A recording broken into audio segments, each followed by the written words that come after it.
নমস্কার শ্রোতা বন্ধুরা, গল্প কথার আসরের আজকের বৈঠকে যোগদান করার জন্য আপনাদের অসংখ্য ধন্যবাদ। আমি রুদ্র দত্ত। আজকে আবার ফিরে যাব বঙ্কিমচন্দ্রের কমলাকান্তের কাছে। কমলাকান্তের দপ্তরের এর আগের যে দুটি সংখ্যা পাঠ করেছি, দুটিতেই কমলাকান্তের কণ্ঠস্বর ভাববিহ্বল, আবেগ মথিত এবং কিছুটা বিলাপধর্মী। আজকের এই সংখ্যাটিতে বঙ্কিমচন্দ্র কিন্তু আবার ফিরে গেছেন কমলাকান্তের নির্মোহ অম্লতিক্ত বাচনভঙ্গিতে, সমাজের প্রতি তির্যক দৃষ্টিপাত করে ব্যঙ্গোক্তি করাই যাঁর ধর্ম। এই সংখ্যাটি অবশ্যই সমাজতাত্ত্বিক। প্রায় সার্ধ শতবর্ষ আগে লেখা এই সংখ্যাটিতে সোশ্যালিজম, প্রিভিলেজ, সোশ্যাল ইকুইটি নিয়ে যে আলোচনা আছে তা এই 150 বছর ধরেই চলছে এবং এখনও খুব বেশি এগোয়নি। পড়তে পড়তে মনে হয় যে কোনো মুহূর্তে বেড়াল বলে বসতে পারে প্রপার্টি ইজ থেফট। বাস্তবিক পিয়ার জোসেফ প্রুডঁ যখন সেই কথা লিখেছেন, বঙ্কিমচন্দ্র সেই একই সময় কমলাকান্তের বেড়ালের মুখ দিয়ে সেই একই কথা বলিয়েছেন। আরম্ভ করছি আজকের পাঠ, কমলাকান্তের দপ্তরের 13 সংখ্যা, বিড়াল।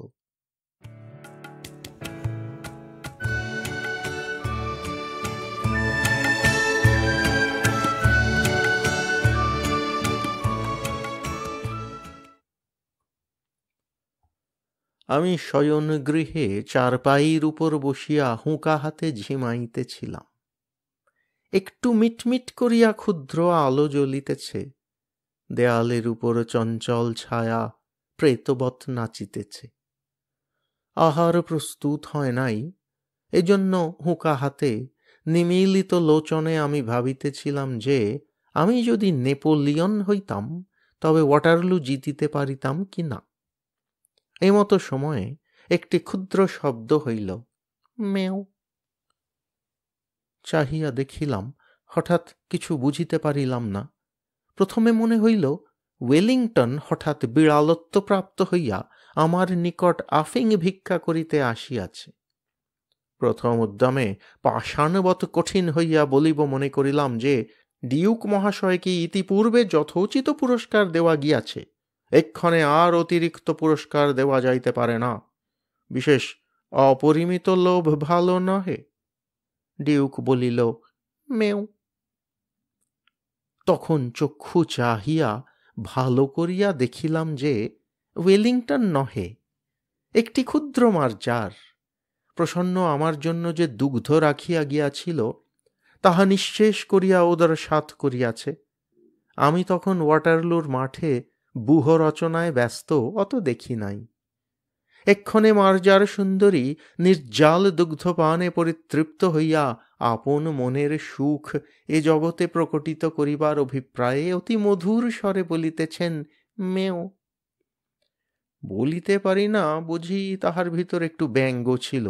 বুঝি মার্জার মনে মনে হাসিয়া আমার পানে চাহিয়া ভাবিতেছিল, কেহ মরে বিল ছেঁচে, কেহ খায় কই। বুঝি সে মেও শব্দে একটু মন বুঝিবার অভিপ্রায় ছিল। বুঝি বিড়ালের মনের ভাব, তোমার দুধ তো খাইয়া বসিয়া আছি, এখন বলো কি। বলি কি, আমি তো ঠিক করিতে পারিলাম না। দুধ আমার বাপেরও নয়, দুধ মঙ্গলার, দুহিয়াছে প্রসন্ন। অতএব সে দুগ্ধে আমারও যে অধিকার, বিড়ালেরও তাই, সুতরাং রাগ করিতে পারি না। তবে চিরাগত একটি প্রথা আছে যে বিড়ালে দুধ খাইয়া গেলে তাহাকে তাড়াইয়া মারিতে যাইতে হয়। আমি যে সেই চিরাগত প্রথার অবমাননা করিয়া মনুষ্যকুলে কুলাঙ্গার স্বরূপ পরিচিত হইব, ইহা অবাঞ্ছনীয় নহে। কি জানি এই মার্জারি যদি স্বজাতিমণ্ডলে কমলাকান্তকে কাপুরুষ বলিয়া উপহাস করে। অতএব পুরুষের ন্যায় আচরণ করাই বিধেয়। ইহা স্থির করিয়া শোকাতর চিত্তে হস্ত হইতে হুঁকা নামাইয়া অনেক অনুসন্ধানে এক ভগ্ন যষ্টি আবিষ্কৃত করিয়া সগর্বে মার্জারি প্রতি ধাবমান হইলাম। মার্জারি কমলাকান্তকে চিনিত, সে যষ্টি দেখিয়া বিশেষ ভীত হওয়ার কোনো লক্ষণ প্রকাশ করিল না, কেবল আমার মুখপানে চাহিয়া হাই তুলিয়া একটু সরিয়া বসিল, বলিল মেও। প্রশ্ন বুঝিতে পারিয়া যষ্টি ত্যাগ করিয়া পুনরপি শয্যায় আসিয়া হুঁকা লইলাম। তখন দিব্যকর্ণ প্রাপ্ত হইয়া মার্জারের বক্তব্য সকল বুঝিতে পারিলাম। বুঝিলাম যে বিড়াল বলিতেছে, মারপিট কেন? স্থির হইয়া হুঁকা হাতে করিয়া একটু বিচার করিয়া দেখো দেখি, এ সংসারে ক্ষীর, সর, দুগ্ধ, দধি, মৎস্য, মাংস সকলই তোমরা খাইবে, আমরা কিছু পাইব না কেন? তোমরা মনুষ্য, আমরা বিড়াল, প্রভেদ কি? তোমাদের খুত পিপাসা আছে, আমাদের কি নাই?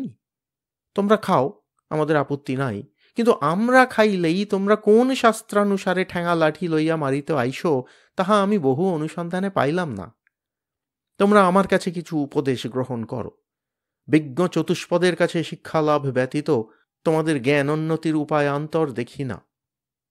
তোমাদের বিদ্যালয় সকল দেখিয়া আমার বোধ হয় তোমরা এতদিনে এ কথাটি বুঝিতে পারিয়াছ। দেখো শয্যাশায়ী মনুষ্য, ধর্ম কি? পরোপকারই পরম ধর্ম। এই দুগ্ধটুকু পান করিয়া আমার পরম উপকার হইয়াছে। তোমার আহরিত দুগ্ধে এই পরোপকার সিদ্ধ হইল, অতএব তুমি সেই পরম ধর্মের ফলভাগী। আমি চুরি করি আর যাই করি, আমি তোমার ধর্ম সঞ্চয়ের মূলীভূত কারণ। অতএব আমাকে প্রহার না করিয়া আমার প্রশংসা করো, আমি তোমার ধর্মের সহায়। দেখো আমি চোর বটে, কিন্তু আমি কি সাধ করিয়া চোর হইয়াছি? খাইতে পাইলে কে চোর হয়? দেখো যাহারা বড় বড় সাধু চোরের নামে শিহরিয়া উঠেন, তাহারা অনেক চোর অপেক্ষাও অধার্মিক। তাহাদের চুরি করিবার প্রয়োজন নাই বলিয়াই চুরি করেন না, কিন্তু তাহাদের প্রয়োজনাতীত ধন থাকিতেও চোরের প্রতি যে মুখ তুলিয়া চাহেন না, ইহাতেই চোরে চুরি করে। অধর্ম চোরের নহে, চোরে যে চুরি করে সে অধর্ম কৃপণ ধনীর।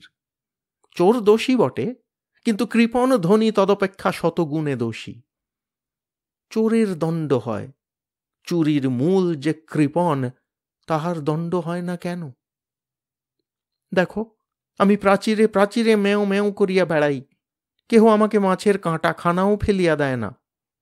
মাছের কাঁটা, পাতের ভাত নর্দমায় ফেলিয়া দেয়, জলে ফেলিয়া দেয়, তথাপি আমাকে ডাকিয়া দেয় না। তোমাদের পেট ভরা, আমার পেটের ক্ষুধা কি প্রকারে জানিবে? হায়, দরিদ্রের জন্য ব্যথিত হইলে তোমাদের কি কিছু অগৌরব আছে? আমার মতো দরিদ্রের ব্যথায় ব্যথিত হওয়া লজ্জার কথা, সন্দেহ নাই। যে কখনো অন্ধকে মুষ্টি ভিক্ষা দেয় না, সেও একটা বড় রাজা ফাঁপড়ে পড়িলে রাত্রে ঘুমায় না। সকলেই পরের ব্যথায় ব্যথিত হইতে রাজি, তবে ছোট লোকের দুঃখে কাতর ছি, কে হইবে? দেখো যদি অমুক শিরোমণি কি অমুক ন্যায়ালঙ্কার আসিয়া তোমার দুধটুকু খাইয়া যাইতেন, তবে তুমি কি তাহাকে ঠ্যাঙা লইয়া মারিতে আসিতে? বরং জোড় হাত করিয়া বলিতে, আর একটু কি আনিয়া দিব? তবে আমার বেলা লাঠি কেন? তুমি বলিবে তাহারা অতি পণ্ডিত, বড় মান্য লোক। পণ্ডিত বা মান্য বলিয়া কি আমার অপেক্ষা তাহাদের ক্ষুধা বেশি? তা তো নয়, তেলা মাথায় তেল দেওয়া মনুষ্য জাতির রোগ। দরিদ্রের ক্ষুধা কেহ বুঝে না। যে খাইতে বলিলে বিরক্ত হয়, তাহার জন্য ভোজের আয়োজন করো। আর যে ক্ষুধার জ্বালায় বিনা আহ্বানেই তোমার অন্ন খাইয়া ফেলে, চোর বলিয়া তাহার দণ্ড করো। ছি ছি।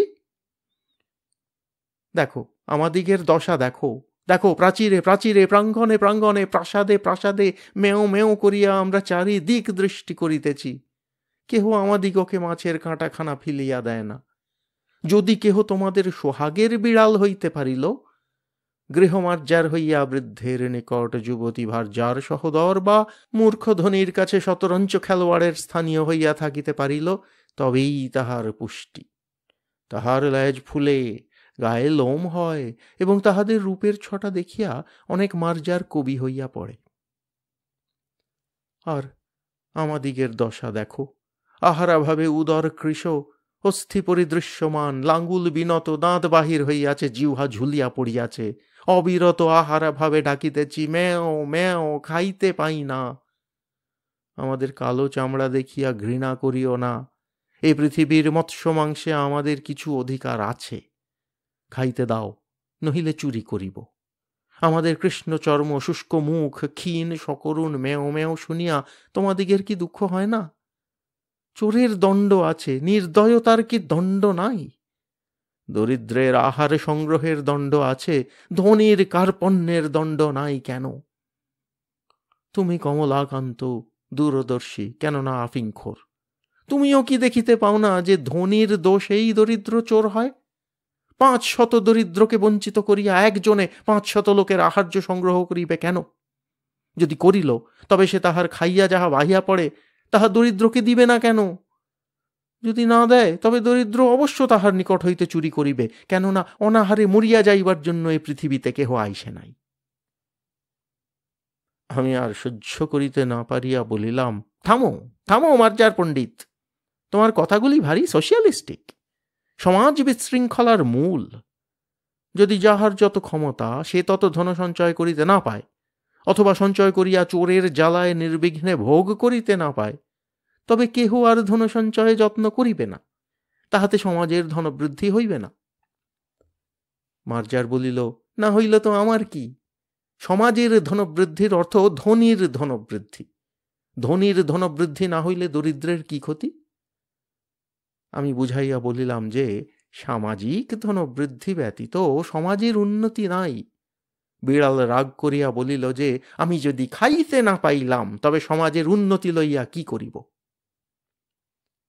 বিড়ালকে বুঝানো দায় হইল যে বিচারক বা নৈয়ায়িক কস্মিন কালে কেহ তাহাকে কিছু বুঝাইতে পারে না।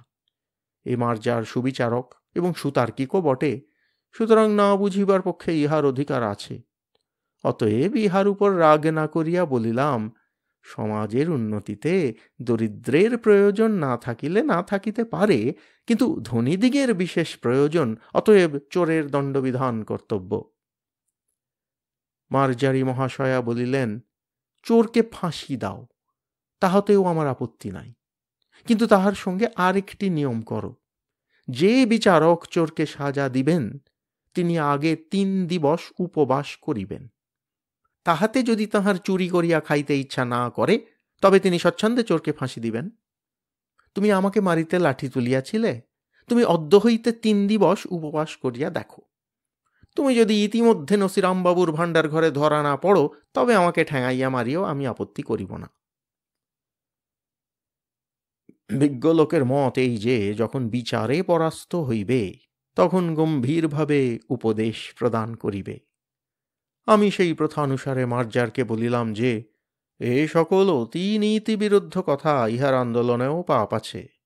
তুমি এ সকল দুশ্চিন্তা পরিত্যাগ করিয়া ধর্মাচরণে মন দাও।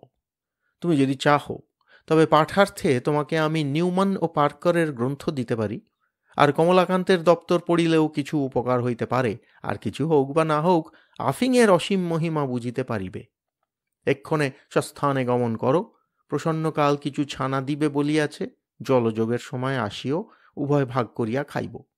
অদ্য আর কাহারও হাঁড়ি খাইও না, বরং ক্ষুধায় যদি নিতান্ত অধীরা হও, তবে পুনর্বার আসিও, 1 সরিষাভর আফিং দিব। মার্জার বলিল, আফিংয়ের বিশেষ প্রয়োজন নাই, তবে হাঁড়ি খাওয়ার কথা ক্ষুধানুসারে বিবেচনা করা যাইবে। মার্জার বিদায় হইল। একটি পতিত আত্মাকে অন্ধকার হইতে আলোকে আনিয়াছি ভাবিয়া কমলাকান্তের বড় আনন্দ হইল। শ্রী কমলাকান্ত চক্রবর্তী।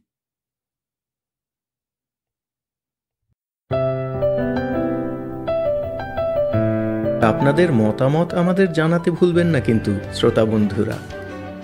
আমাদের ওয়েবসাইট golpokothar.org